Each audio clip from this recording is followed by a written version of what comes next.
If you give me less than 15 minutes of your time today, I promise you'll walk away from this video with tips that will change the way people perceive you. Mark Twain wrote, "There are two types of speakers, those who are nervous and those who are lying."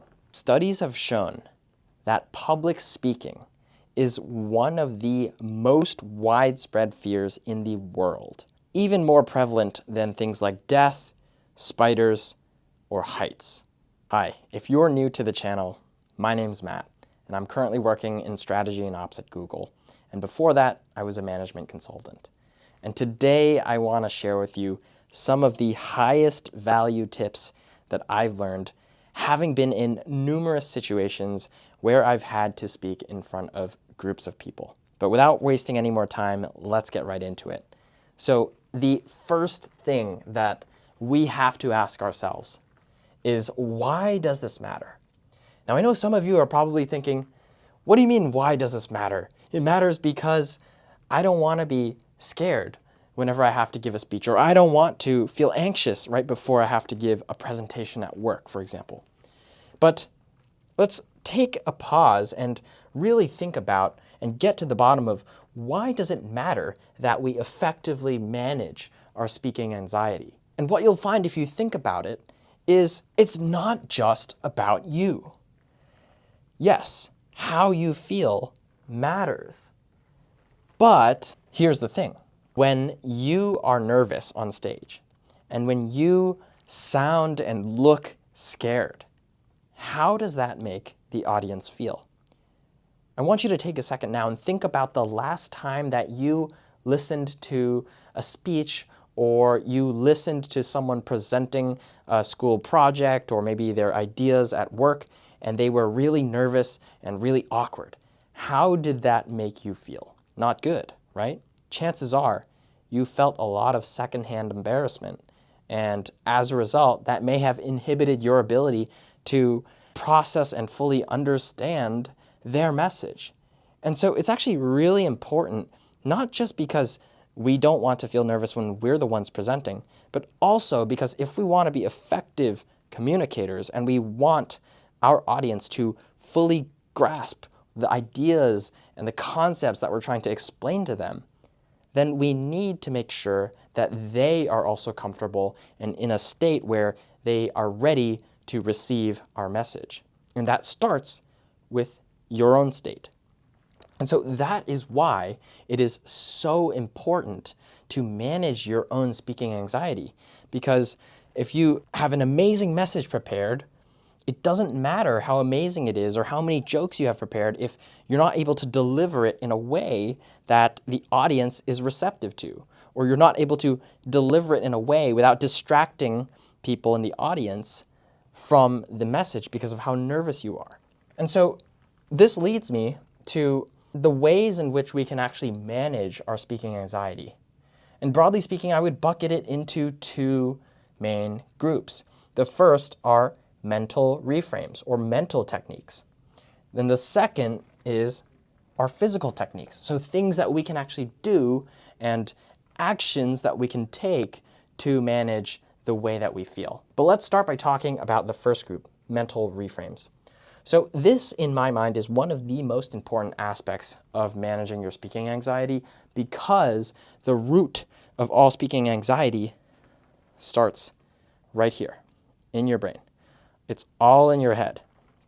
Now, what you have to understand, and I think most people don't realize this, is the audience is on your side. They are not your competition. They're not your enemy. They're not trying to destroy you. Sure, maybe if you're in a speech and debate competition, they might be judging you. But even if they were judging you, they're not your enemy. That means you don't actually need to be as scared as you might think.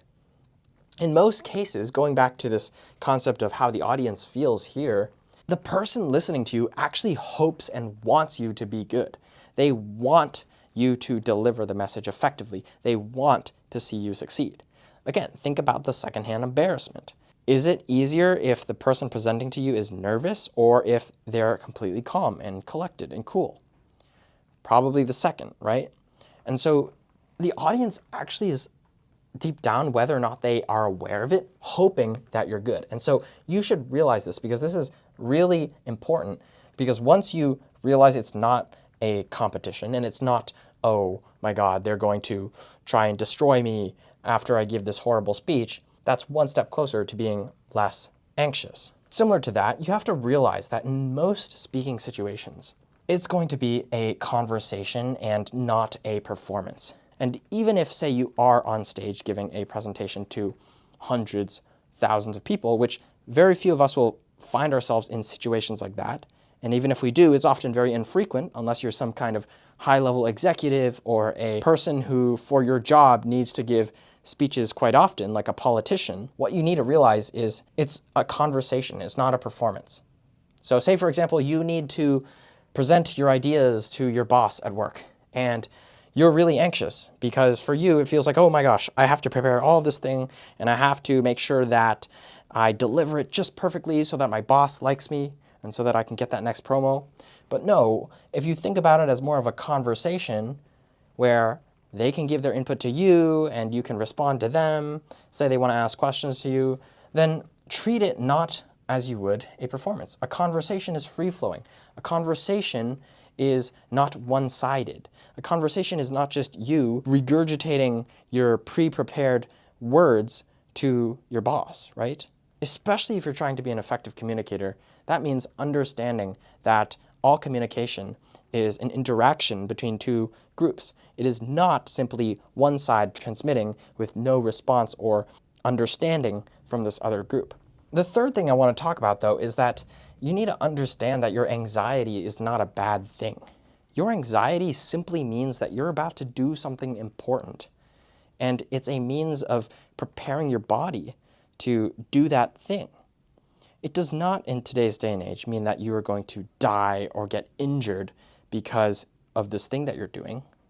It simply means that, look, I'm about to do something important, and my brain realizes that, and so there's physiological changes that are happening as a result. But it does not mean that I am going to fail. It does not mean there is some impending doom waiting for me. It does not mean anything bad is going to happen. Instead, my body is just preparing me to do the best job that I can. Finally, you have to realize that in many cases, the bar that we set for ourselves for what is acceptable to share with others is often super, super high. And I used to have this problem when I was working as a consultant at BCG. I was really scared to speak up in meetings. And it got so bad that I had to go and hire a speaking coach. And I was telling them about how I was so scared to share my thoughts in meetings, and it had gotten so bad at work that I had gotten feedback from my manager that, Matt, you need to start sharing your ideas. There are many instances where I can tell that you want to open your mouth, but then you don't, and I don't know why, because you have good ideas. And what we deduced was that the problem was the bar that I had for what was acceptable to speak in a meeting was up here, even when in reality, the bar for what was acceptable to speak was down here. And so if you just lower the bar for what is acceptable to voice to others and the bar for what is acceptable in terms of your performance, and if you realize that most people's bar for you is actually lower than the bar that you set for yourself, then you just won't be as nervous. And you'll realize that it's okay to make a mistake here and there, and that it's okay to maybe forget something that you were going to say, and that it's okay, because you're human, to not always be right about everything that you say. And so remember, lower the bar for what is acceptable, because perfection is the enemy of done. But moving along here now to the physical techniques, once we've handled the mental side of things, what can we actually do to physically help with managing this anxiety? Say we have an interview, or say we have a speech or a meeting that we have to speak in about 10, 15 minutes, and we're feeling really nervous, and we've done all of this mental reframing, but obviously our body and our physical state is still kind of uptight and nervous. What can we do about that? Well, there's a few things that I've found have been very helpful for me personally in the past, and I think you will find them helpful as well. The first is when you do actually go into the meeting and you speak, use casual language. Now, when I say this, I know some of you are thinking, "Well, what are you talking about, Matt? Are you saying that I can just say whatever the heck comes to my mind and I don't have to have any filter?" No, of course not. If you're at work, for example, use work-appropriate language, but there are ways to speak in more casual tone versus a more formal tone. And the reason why I advocate for this is that when you speak in a more casual way, aka when you speak closer to how you talk when you are in a comfortable, safe state, then that actually makes you feel less nervous because you're not speaking in a way that is like foreign to how you're normally used to speaking. And you don't have to use as much energy to try and pick the most formal sounding language. And also you're not going to sound as uptight. And overall, that's just a good practice to have when you're communicating with people. Because again, how's your audience going to feel if you use super formal language versus if you use more casual language? They're probably going to be more relaxed if you use casual language, right? But moving to the second point, call a friend before you have to give this presentation or this speech or whatever it is. Do this interview. Talking to someone that is close to you over the phone or in person if they're with you is really beneficial because it is not only going to help you warm up your vocal cords and warm up the part of your brain that's in charge of speaking, but it's also going to help you reduce the stress that you feel, right? Because if you're just sitting around by yourself for the 30 minutes or an hour leading up to this big speech that you have to give, then that just gives you too much time to feel nervous and to be thinking about all the worst case scenarios. And then when it's time for you to actually talk, you haven't even opened your mouth in the last 30 minutes and your voice might even sound weird. And that's just going to cause you to feel even worse, which will influence the way that you speak. And then people will hear it and then you're going to be like, "Oh my God, people are hearing me and I sound weird. This is a disaster." And so always, always, always try to speak to someone that you're close to just to warm up your voice and to warm up your brain and to help with the nerves before you have to give a big presentation, for example.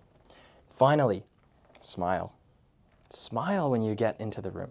Smile when you walk onto the stage. Smile when you first see your audience.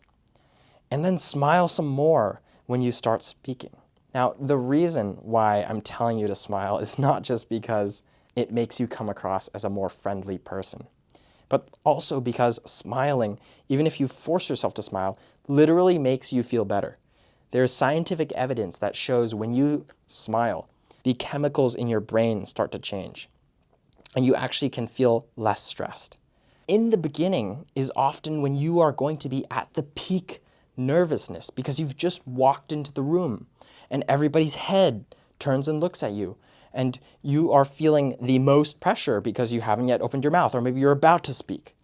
And so the best thing you can do, and the easiest thing that you can do to, one, disarm your audience, and two, also make yourself feel less stressed, is to just smile when you speak. Now, I guarantee if you follow all of the tips that I've just laid out today, the next time you have to give a presentation or do an interview or give a speech, you'll just be able to manage your anxiety that much better. That's all I got for you guys today, and I'll see you in the next one. Peace.